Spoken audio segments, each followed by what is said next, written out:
Rhode Islander and New York Times best-selling author Ann Hood is known for her critically acclaimed novel, The Knitting Circle. Now she's sharing another personal story, Jude Banks' Superhero, and she joins us with more to tell us about it. Good morning, Ann.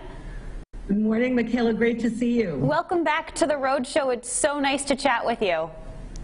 Always love coming. So tell us a bit about this new book, offering kind of a different perspective than what we might be used to if we've read The Knitting Circle.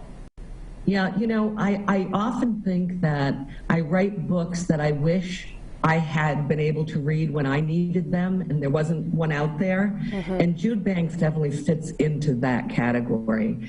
As many people know, many of my readers know, I lost my daughter Grace when she was 5 in 2002, and couldn't find a grief book that actually helped me or spoke to my experience.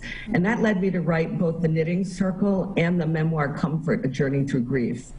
The other thing I couldn't find then was a book that would help my son, who was 9.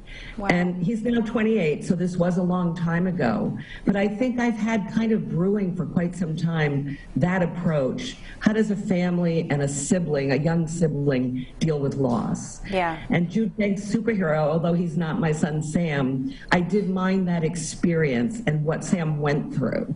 And what it was like for our family to have the one remaining child. And Jude Banks wants to be a superhero because he wants to save everyone else around him from the pain he has experienced. Yeah. And he even goes up to strangers trying to save them. So it has its light moments, but it's really about realizing that you have to save yourself to move on. How is your son Sam doing today? Obviously, you know, it's been some time since the passing, but... He's great, Michaela. He's 28. He's an actor living in Brooklyn, where they all live. We're all there. Yeah. And he runs a theater company with 2 other people called What Will the Neighbors Say? It's an experimental theater company that does terrific work. They were in London. They've been off Broadway.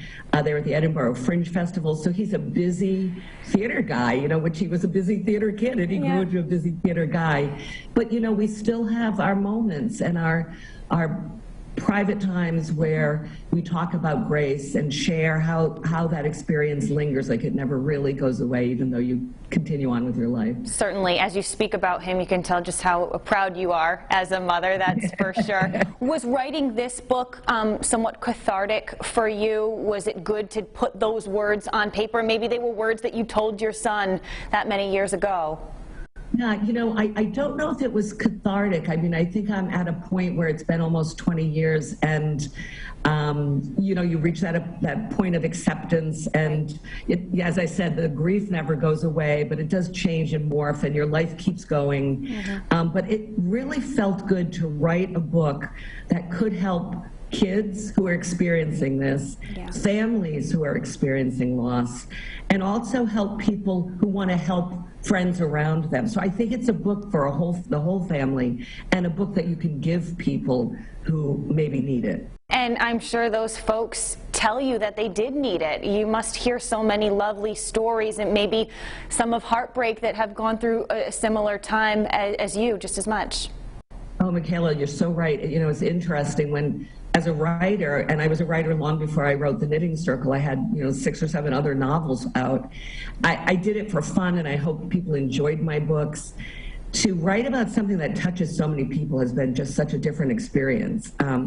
They do share their stories, but most importantly, I've given them books, as I said, that I wished I could have read. So I wrote them, and I'm glad to see that they're out in the world reaching the people who need them most. Yeah, well, we certainly love all of your works, and in this one just as much. I think it shares, a lovely message. So thank you so much for taking the time for us this morning. Thank you for having me, Michaela. I look forward to seeing you in person sometime. I was just going to say, we're going to have you back in studio pretty soon. Okay. All right. Well, you can pick up your copy of Jude Banks' Superhero. It is available now.